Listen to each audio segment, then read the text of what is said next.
Père, te disons merci pour le souffle de vie renouvelé encore en ce jour. Te disons merci car tes compassions ne sont pas épuisées, tes bontés ne sont pas l'éternel, mais tu les renouvelles chaque matin. Nous venons puiser encore, Seigneur, de tes compassions, de tes grâces renouvelées, Seigneur, dans nos vies. Merci de tendre ta main puissante au roi des rois, sur nos vies, sur nos familles et au-delà. Ta main puissante de guérison, de restauration, d'élévation, de bénédiction, de ta sagesse, de ta grâce. Merci, Seigneur, de relever, Seigneur, les vies et les destinées encore et de glorifier ton son.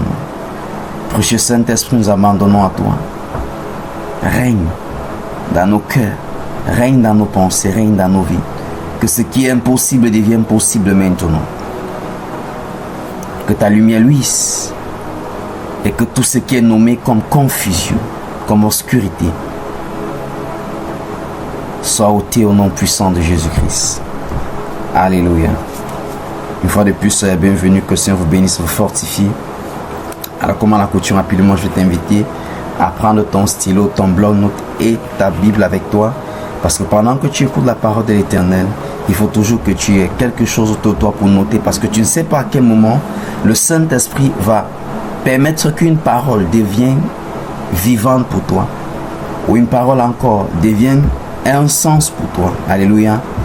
Que la parole qui doit au-delà des écrits ou au-delà de ce que tu vois et qu'elle ait un sens pour toi. C'est le Saint-Esprit qui permet cela.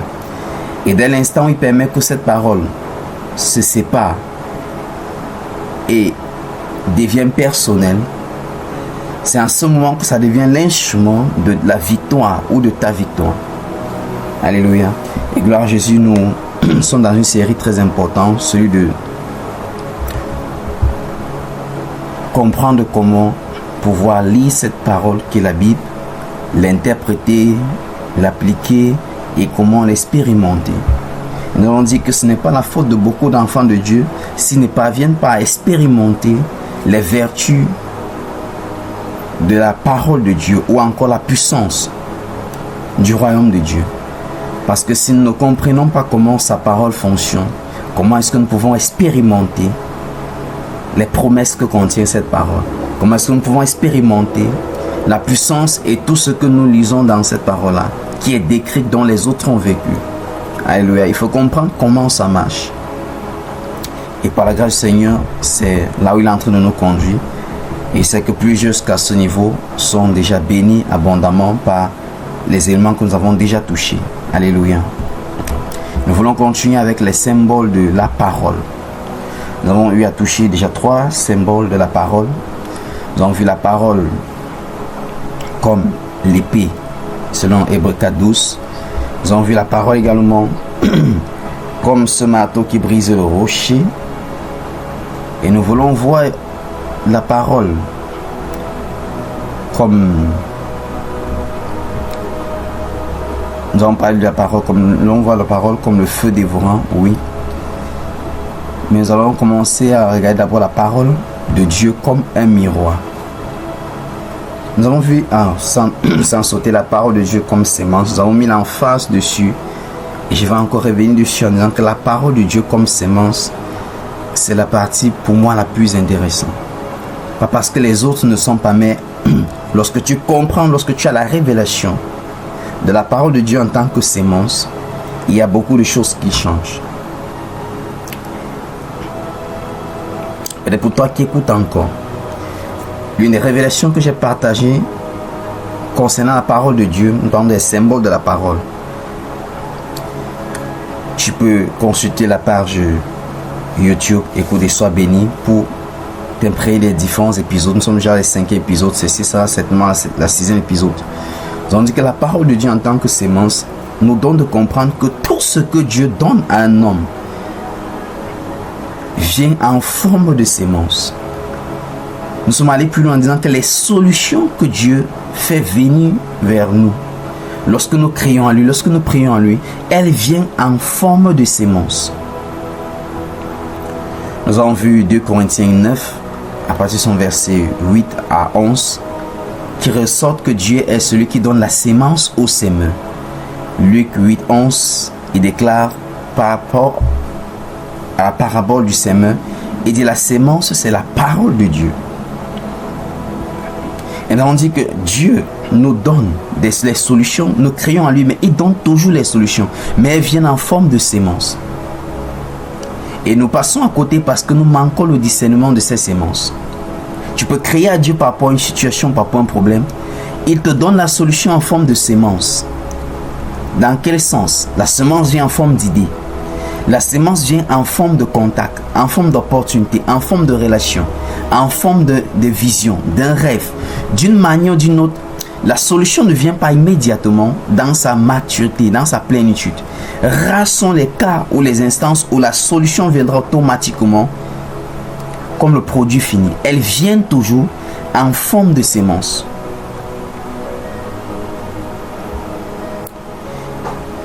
Et si nous saisissons cette révélation, nous allons disposer nos cœurs lorsque nous crions à Dieu, lorsque nous prions à Dieu, nous allons nous mettre dans des dispositions, dans l'attente de quelle est la semence que Dieu a envoyée comme solution. Et donc, expliquer le fait qu'il l'envoie en tant que sémence. Pourquoi? Parce que il veut notre participation qui va nous conduire dans le processus du développement de cette sémence pour que cette sémence parvienne à la maturité ou produise des fruits. Et nous avons dit que Dieu est intéressé par le processus.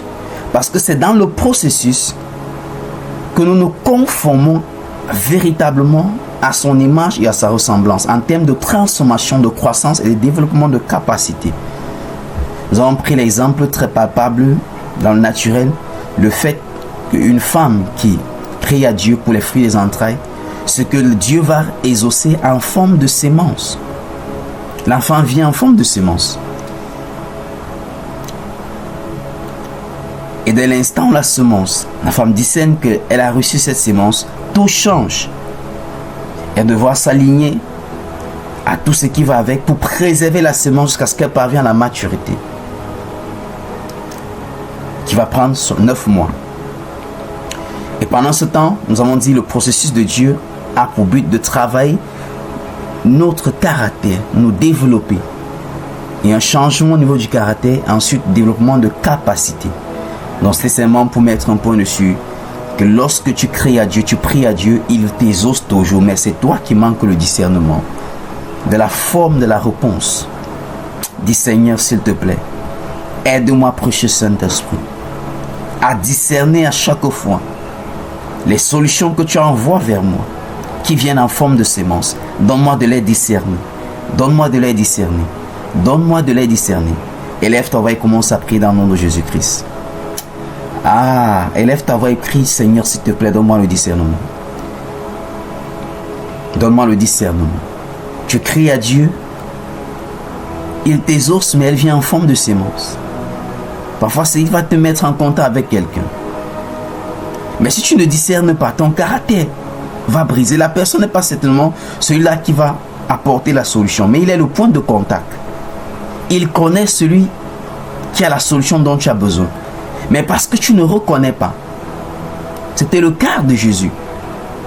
Il est arrivé dans sa ville natale et il a crié, il a pleuré que si vous avez pu avoir le discernement pour reconnaître le temps de votre visitation. Ils ont commencé à dire, mais est-ce que ce n'est pas Jésus là-bas? Mais on connaît ce petit. Mais on connaît son père, Joseph, on connaît sa mère Marie. Et il vient, il le sauve. Qu'est-ce qu'il veut nous montrer? Ils n'ont pas pu discerner. Alléluia. Je prie que cela ne soit pas ton partage. Que par sa grâce et par sa miséricorde, tu discernes. Que tu aies le discernement des solutions qu'il envoie en forme de sémence. Que tu aies le discernement. Que tu aies le discernement. Beaucoup de situations, de problèmes semblent tarder ou semblent être impossibles. Pas parce que Dieu n'a pas exaucé. Il exauce toujours. Il nous répond toujours. Il est un Père, il nous aime tellement. S'il a donné ce qui était plus précieux pour lui, son Fils Jésus-Christ, combien de fois, plus forte raison, ce que tu traverses, les défis que nous avons. Il nous aime tellement, il nous exauce toujours. Mais est-ce que nous discernons? nous attendons à une réponse automatique. Alléluia. J'ai toujours eu à vous partager le témoignage d'une maman où j'avais reçu. Elle avait parcouru les hôpitaux, mais rien. Et lorsque je lui rendais un mystère, le Saint-Esprit a révélé qu'il y a telle personne que tu avais pris soin et tout, et t'a offensé. Et depuis lors, tu as gardé ça dans ton cœur. Il faut lui pardonner. Elle a dit oui, homme de Dieu, j'ai compris, je vais le faire. Elle est rentrée. Après une semaine, j'appelle, maman, est-ce que vous avez pardonné? Ah, je vais le faire, je vais le faire.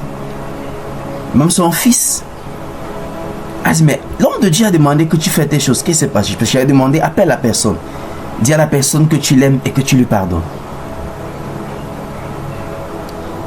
Avec l'insistance gamin de son fils, elle s'est décidée à l'appeler. Et quand elle appelle la personne voulait dire que non, je t'appelle seulement pour te dire que je t'aime, je te pardonne et que je t'ai béni. Parce que c'était les mots que l'orientation que j'avais donnée. Elle dit à l'instant qu'elle a fait, elle a senti quelque chose quitter son corps. Et c'est comme ça que la guérison a pris place. Alléluia. Donc Dieu nous exauce toujours, mais nous manquons le discernement. Dis Seigneur, s'il te plaît, aide-moi. Père, s'il te plaît, aide-moi à discerner les réponses que tu envoies. Aide-moi à discerner. Mais les réponses de Dieu ne viennent pas. Si tu n'as pas le discernement, tu ne sauras pas que c'est la réponse. Oui. Si tu n'as pas le discernement, tu ne sauras pas que c'est la réponse, que c'est comme ça que Dieu exauce. Plus j'attends encore que le Seigneur les répond. Mais il t'a déjà répondu. Mais as-tu le discernement? As-tu le discernement? Est-ce que tu peux crier au Seigneur, Père, s'il te plaît? Donne-moi le discernement. Donne-moi le discerner. Donne-moi de discerner ses réponses. Donne-moi de discerner ses réponses. Au nom puissant de Jésus-Christ. Nous parlons de le symbole de la parole en tant que sémence. Et nous continuons avec le symbole de la parole de Dieu comme un miroir. La parole de Dieu comme un miroir. Je veux que nous regardions rapidement dans Jacques chapitre 1 du verset 23 à 25. Jacques chapitre 1. Jacques chapitre 1. Jacques chapitre 1. La parole de Dieu comme un miroir. Nous n'avons pas encore touché la partie de comment interpréter la parole. Nous sommes encore en train de toucher les éléments des bases, les éléments clés. Alléluia. Comme je dis, la parole de Dieu ne marche que pour toi selon le niveau de ta compréhension. Oui. Non seulement au niveau de ta compréhension, mais de l'application. Parce que si tu comprends, tu vas appliquer.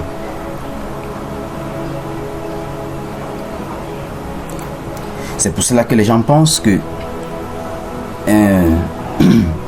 à ce qui concerne les choses de Dieu, ce n'est que la grâce ou le privilège accordé aux hommes de Dieu. Non, ce n'est pas ça.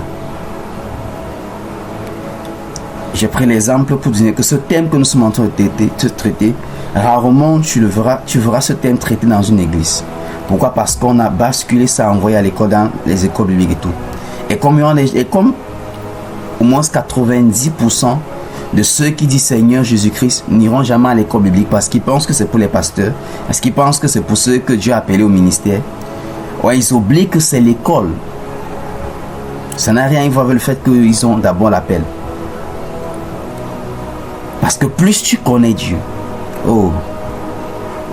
Daniel chapitre 11 au verset 32 dit ceux qui connaîtront le Dieu. La version en français dit qu'ils agiront avec fermeté, mais j'aime pas la version en français parce qu'elle est un peu légère. La version en anglais dit they shall be strong and do exploit. Donc ceux qui connaîtront les dieux, ils seront premièrement affermis et ils accompliront des exploits. Tu vas accomplir des exploits avec le Seigneur, c'est selon le niveau et le degré de ta connaissance de ce Dieu. Jésus va aller plus loin en disant que lorsque tu vas connaître la vérité, l'affranchissement prend place, la délivrance prend place. Les possibilités s'ouvrent. Combien de personnes Ils disent, parce que ma vie en dépend de Dieu. Il faut que j'aille, il faut que je me lance dans la connaissance de Dieu. Alléluia. Nous, le Seigneur fait grâce que nous traitons un thème comme celui-ci. Comme je dis, ce sont les trucs qui sont traités qu'à l'école biblique. Côté théologie, on appelle l'herméneutique. Il s'agit de l'interprétation des Écritures. Donc, tu ne peux pas expérimenter Dieu au-delà de la compréhension que tu as de ce Dieu. On a l'habitude de dire que tu ne peux pas donner ce que tu n'as pas. Alléluia. Jacques chapitre 1, verset 23 à 30, à 25. Bien aimé, la parole de Dieu marche. Parce que la parole de Dieu, c'est Dieu. La parole de Dieu marche. Mais pour que ça marche, il faut qu'on t'explique comment ça marche.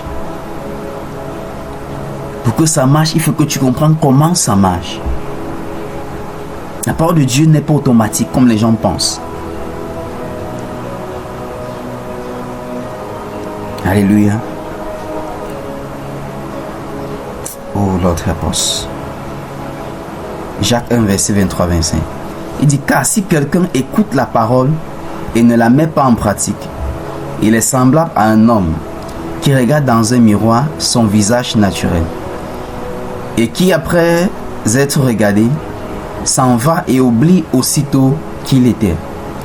Mais celui qui aura plongé les regards dans la loi parfaite, la loi de la liberté, et qui aura persévéré, n'étant pas un auditeur oublieux, mais se mettant à l'œuvre, celui-là sera heureux dans son activité.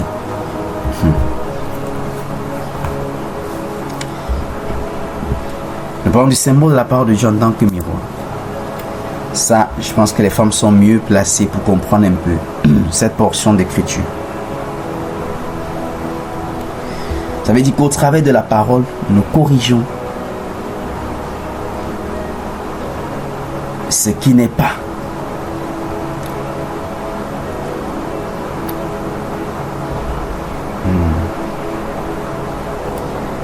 Nous voyons tel que Dieu dit et nous corrigeons notre personne physique. Souviens-toi, lorsque tu es devant le miroir, ce n'est pas dans le miroir que tu corriges la chose, mais c'est sur toi, la personne physique. Les corrections sont faites à partir de toi, la personne physique. Et l'ajustement est direct au niveau du miroir. Dans la parole de Dieu en tant que miroir, nous devons aussi de comprendre que lorsque nous considérons la parole comme le miroir et que nous choisissons de faire la même chose, comme dans le naturel, lorsque nous nous tenons devant le miroir pour des ajustements, nous serons féconds. Nous allons porter des fruits.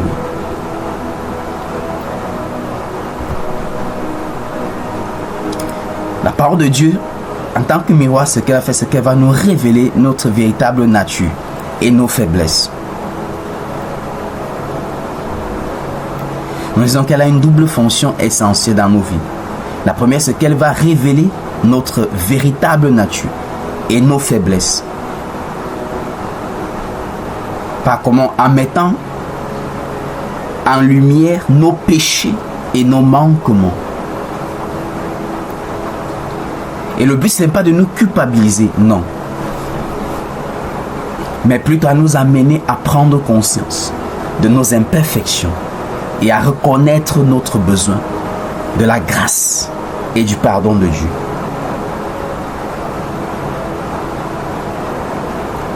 Et l'autre côté aussi, cette parole, elle va permettre comme ça de dévoiler notre vocation et notre potentiel en tant qu'enfant de Dieu. En tant que miroir, cette parole va nous présenter le modèle parfait de Christ.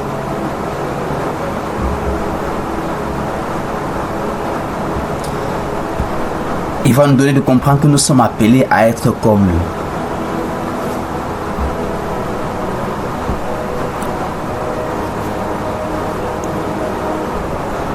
Par la contemplation, nous contemplons sa vie, la vie de Christ. Nous contemplons son amour, nous contemplons sa sagesse. Nous contemplons sa bonté. Et nous sommes encouragés,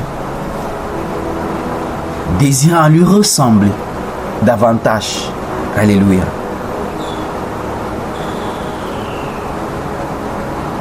Nous parlons de la parole de Dieu, symbole du miroir. Imagine un peu une vie sans miroir.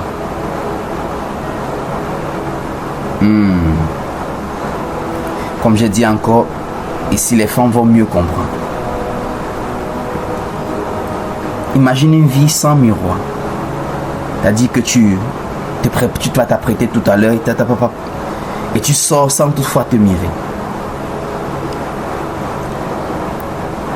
Et si on va aller théâter, la première chose, surtout pour la femme, c'est les cheveux.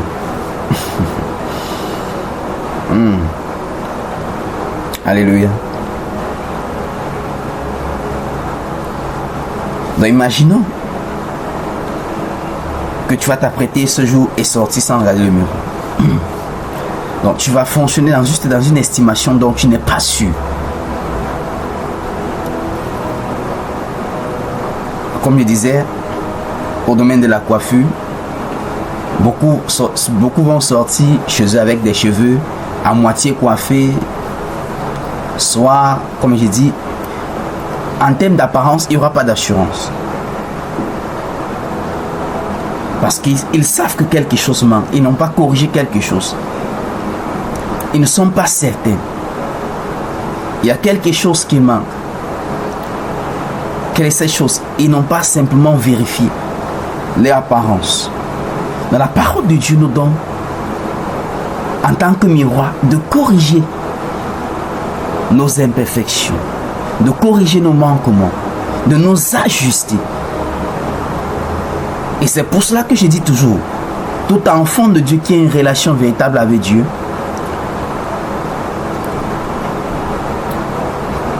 l'évidence sera là au niveau de la transformation, du changement de ton caractère. On n'aura pas besoin de te dire. Mais pour ceux qui prennent Dieu pour astuce de solution, le changement ne prend jamais place dans les cœurs, ni dans les vies. Ils restent les mêmes. Même après un nombre d'années, que ce soit 5 ans, 10 ans, ils vont chanter tous les cantiques. Dis même ce que les versets de la parole dit. Mais l'évidence sera là. Il n'y a aucun changement au niveau du caractère. Pas de transformation, pas de renouvellement de pensée. Et une chose avec Dieu, c'est qu'à ce qui concerne ta vie, ta destinée et ce qu'il a fait avec toi, il y a des liens directs avec ta croissance et ta transformation. Peu importe les promesses qui t'est données ou les révélations que tu as de Dieu, ou ce que lui-même Dieu il prend le soin de te montrer au travers des rêves, concernant les projets ou toi accomplissant quoi que ce soit. Ces choses vont que s'accomplir sur la plateforme de ta croissance et de ta transformation. Il montre le rêve, les plans et les dessins qu'il a pour Joseph à l'âge de 17 ans. Mais ça a plus de 30 ans que Joseph va entrer dans la manifestation, de l'accomplissement de ce que Dieu lui a montré à l'âge de 17 ans. Jésus étant notre modèle parfait, n'est pas venu en tant qu'enfant et a commencé à manifester le ministère. Il est passé par le processus de la croissance. Et Philippiens 2 nous donne de comprendre que ces pensées soient en vous qui étaient dans le Seigneur Jésus-Christ. Alléluia.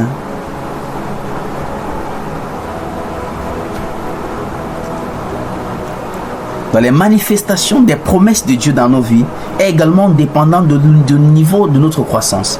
Il y a les choses que sa miséricorde, sa souveraineté va accomplir dans nos vies. Mais il y en a d'autres qui dépendent totalement de notre croissance, de notre transformation, de notre renouvellement. Nous parlons de sa parole, symbole de miroir. Est-ce que lorsque tu ouvres sa parole, c'est pour t'ajuster ou c'est pour chercher les points de prière? Parce que pour d'autres, la Bible, c'est le livre, c'est le manuel de prière. Tout ce qu'ils voient, ce n'est que les points de prière.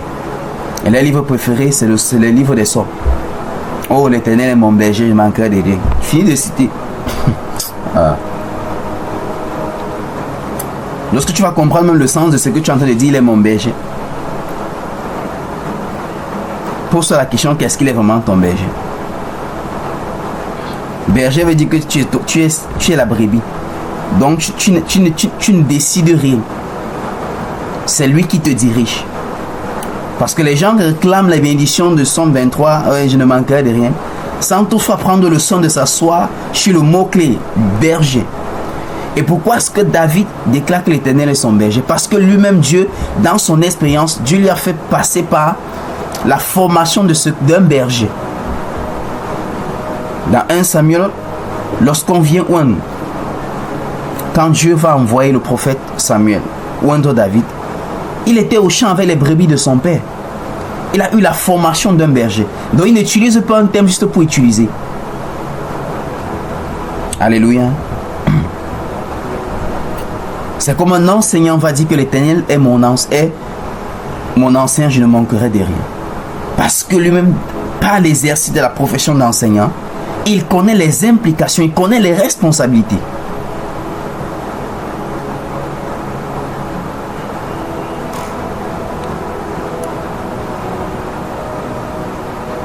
Il sait que le cœur d'un enseignant, c'est pouvoir transmettre la connaissance. Et il veut que les gens parviennent à la connaissance. Et que ça change quelque chose dans les mentalités, dans les vies. Lorsque l'enseignant utilise sa profession pour voir Dieu dans cette image, il va comprendre que oh, Dieu veut que j'accède à sa connaissance des choses, de sa personne des choses, pour ma transformation et pour mon bien-être. Je ne sais pas si ça passe.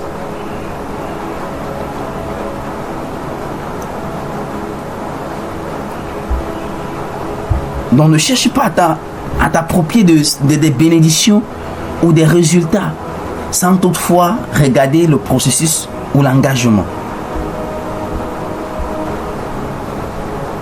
La parole de Dieu en tant que miroir. Ah, je veux qu'en ce jour, que pendant que tu vas devant le miroir, que ce ne soit pas le miroir que toi tu vas voir, que ce soit la parole de Dieu. Alléluia. Oui, que ce soit la parole de Dieu. Vois la parole de Dieu. Chaque fois que tu vas ouvrir ta Bible, vois maintenant cela comme le miroir. Et demande-toi qu'est-ce que je dois changer, qu'est-ce que je dois ajuster. Chaque fois quand tu lis un verset, ajuste-toi. Si c'est sur l'humilité, ajuste-toi. Et comme tu ne peux pas le faire de toi-même, demande au Seigneur, Père, accorde-moi la grâce. Yahweh, accorde-moi la grâce. Accorde-moi la grâce, Père. Accorde-moi la grâce, Jésus. Accorde-moi la grâce. Alléluia. Est-ce que tu peux lever ta bouche et dire, Seigneur, s'il te plaît, donne-moi de voir ta parole de renavant comme un miroir dont tu m'as donné pour que je puisse voir mes faiblesses, pour que je puisse voir mes manquements et au travers de ta parole qui est le miroir, m'ajuster, corriger cela. Et laisse ta voix par le Seigneur bien-aimé. De la même manière que lorsqu'on est devant un miroir, on voit les imperfections.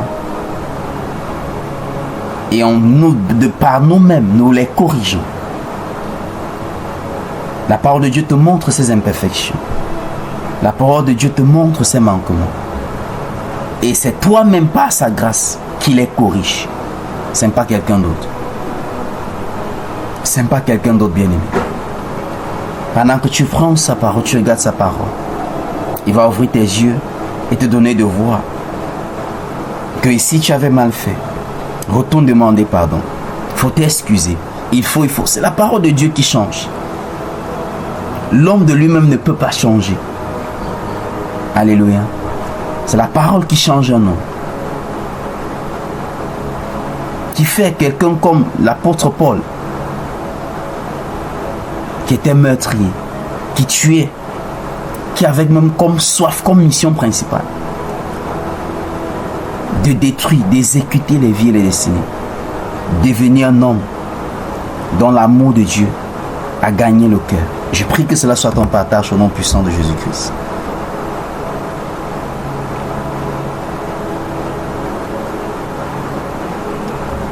La parole de Dieu comme un miroir.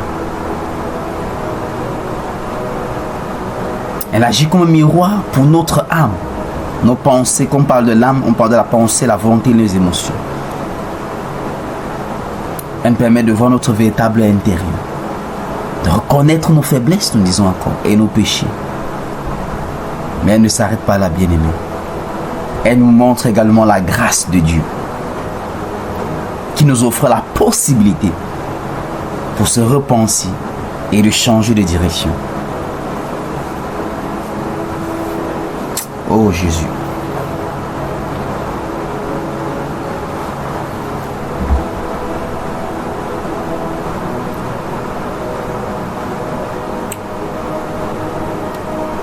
Que dorénavant tes yeux s'ouvrent, que ta pensée soit renouvelée et que tu vois au travers de sa parole ce miroir. Alléluia. Qui t'aide dans tes manquements au nom puissant de Jésus-Christ. Notre symbole également de la parole de Dieu, il va déclarer que ma parole est comme un feu. Alléluia.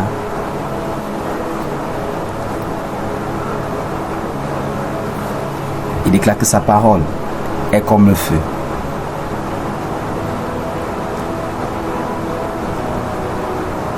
Un feu dévorant. On va voir, nous revenons dans Jérémie 23. Nous avons d'abord vu le marteau. Mais je veux que nous revenons dans Jérémie 23 à son verset 29.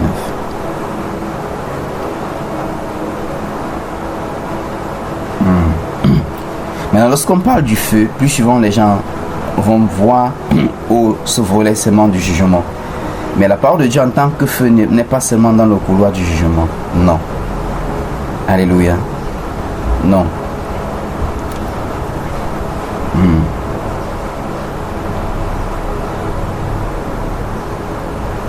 Elle a plusieurs significations. Lorsqu'on parle de la parole de Dieu en tant que feu, ou comme du feu, nous parlons simplement des différentes facettes de l'impact et de la puissance de Dieu. La première des choses que nous allons voir comme symbole de sa parole en tant que feu, c'est le feu qui nous purifie, la purification. Nous allons prendre rapidement Malachie chapitre 3, versets 2 à 3. La parole de Dieu en tant que feu, le feu, le symbole du feu. Nous allons dire qu'elle a des significations diverses, elle n'est pas seulement pour le jugement. La première des choses qu'on voit au travers de sa parole, c'est que le feu, pour nous purifier. Malachie chapitre 3, verset 2 à 3. Malachie. Et je veux que tu ouvres ça. C'est presque vers la fin de l'Ancien Testament. Malachie chapitre 3. Et l'une des raisons que je veux que tu ouvres toi-même ce verset, c'est parce qu'il y a quelque chose que je veux que tu vois de tes propres yeux au travers de ce texte. Malachie chapitre 3, du verset 2 à 3. Malachie chapitre 3.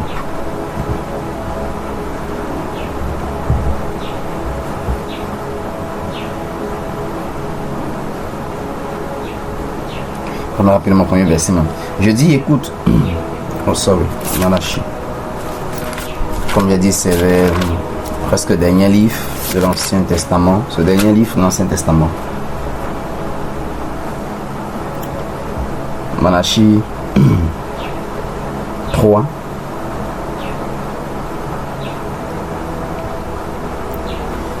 Si nous prenons à partir du premier verset, il dit, voici j'enverrai mon messager et il préparera le chemin devant moi et soudain entrera dans son temple le Seigneur que vous cherchez et le messager de l'alliance que vous désirez. Voici, il vient, dit l'Éternel des armées. Verset 2. Il dit, qui pourra soutenir le jour de sa venue, qui restera debout quand il paraîtra, car il sera comme le feu du fondeur, comme l'apostase des foulons. Il saisira, il s'assiera, fondra et purifiera l'argent. Il purifiera les fils de Lévi. Il les épurera, comme on épure l'or et l'argent.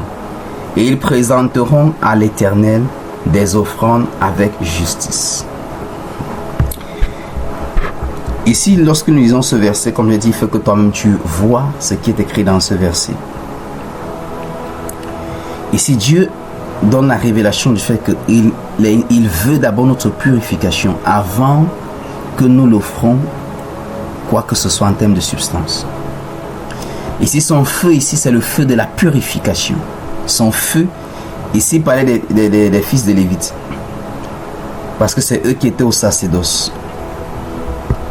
C'est eux que lorsque les gens venaient pour le pardon de leurs péchés avec les offrandes, c'est eux qui offraient, qui prenaient ces offrandes et les faisaient à la place du peuple. Ça, c'est le système de l'Ancien Testament. Et Dieu mettait l'emphase ici que eux qui étaient au service, qui étaient au sacerdoce, devaient d'abord être purifiés avant de présenter les aliments. Alléluia. Ou l'offrande du peuple qui sont venus pour le pardon de leurs péchés.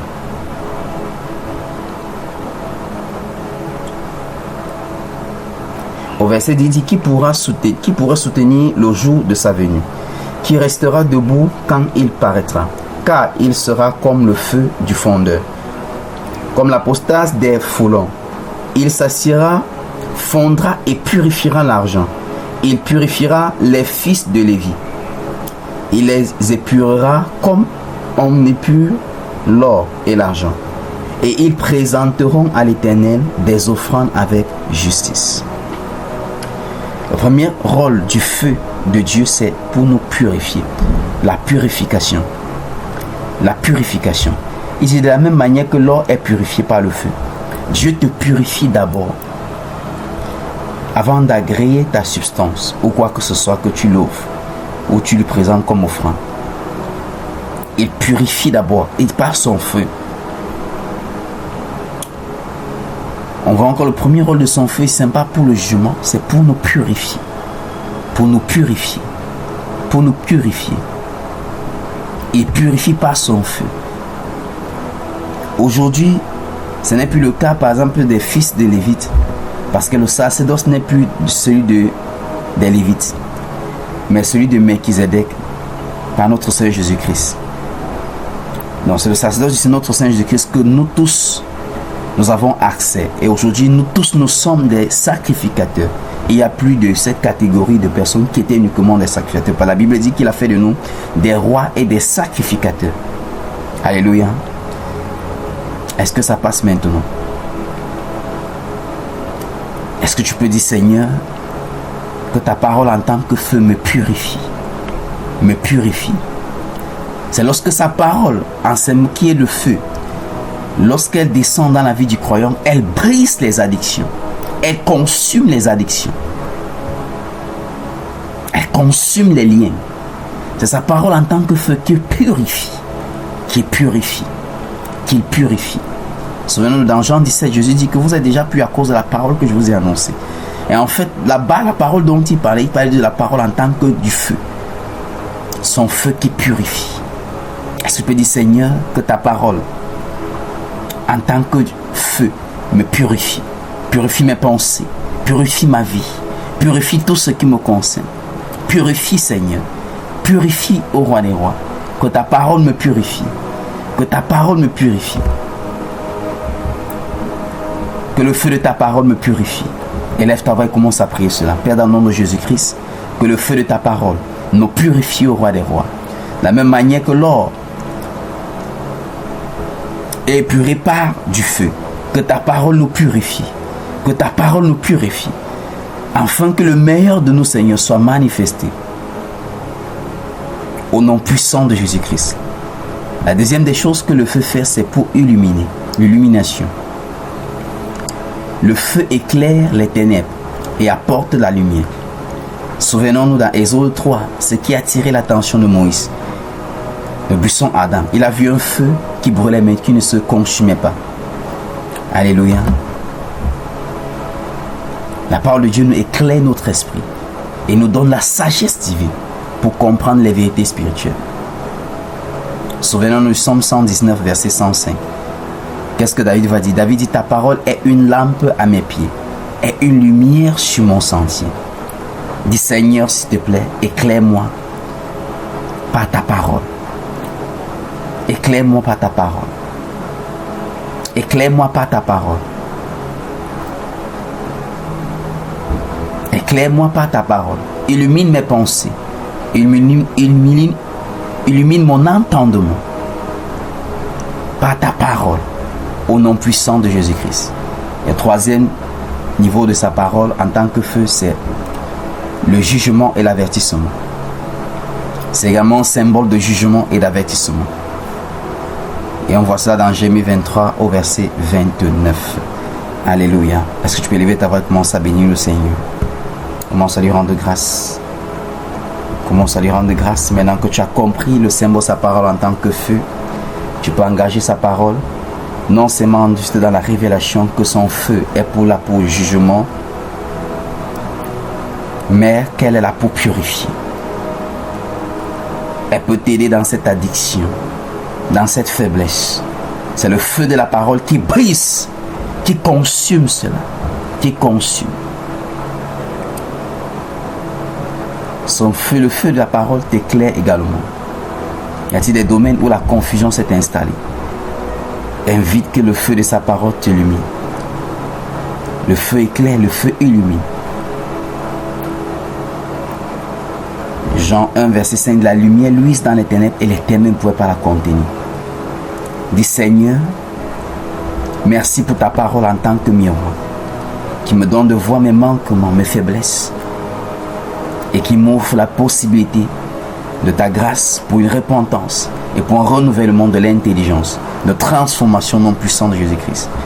Dis dans le nom de Jésus-Christ, j'engage la parole de Dieu en tant que feu pour consumer toute oppression, toute influence dans ma vie, dans la vie de mes enfants qui n'est pas de Dieu. Que la parole de Dieu marche comme du feu et consume, et consume, et consume toute racine de maladie, d'affliction, toute chose qui n'est pas de mon Père Céleste, toute plante de l'ennemi dans ma vie et celle des membres de ma famille. J'engage la parole de Dieu en tant que feu. Que son feu marche et consume, et consume, et consume, et consume, et consume, et consume. Élève ta voix et commence à décrire, à déclarer cela. Que la parole de Dieu, en tant que du feu, marche maintenant, marche maintenant, marche maintenant. Toute chose dont l'ennemi a planté, a enterré, qui influence ta vie et celle de ta famille, est consumé maintenant par le feu de la parole. Est consumé maintenant par le feu de la parole. Est consumé maintenant par le feu de la parole. Je déclare, je décrète, toute personne victime des œuvres et des activités du monde des ténèbres, nous engageons le feu de la parole, qu'elle soit consumée maintenant, qu'elle soit consumée maintenant, que le feu de la parole s'étende maintenant, visite ces œuvres et ces activités de l'ennemi dans ta vie et celle de ta famille, et les consume, et les consume, et les consume au nom puissant de Jésus-Christ. Au nom puissant de Jésus-Christ.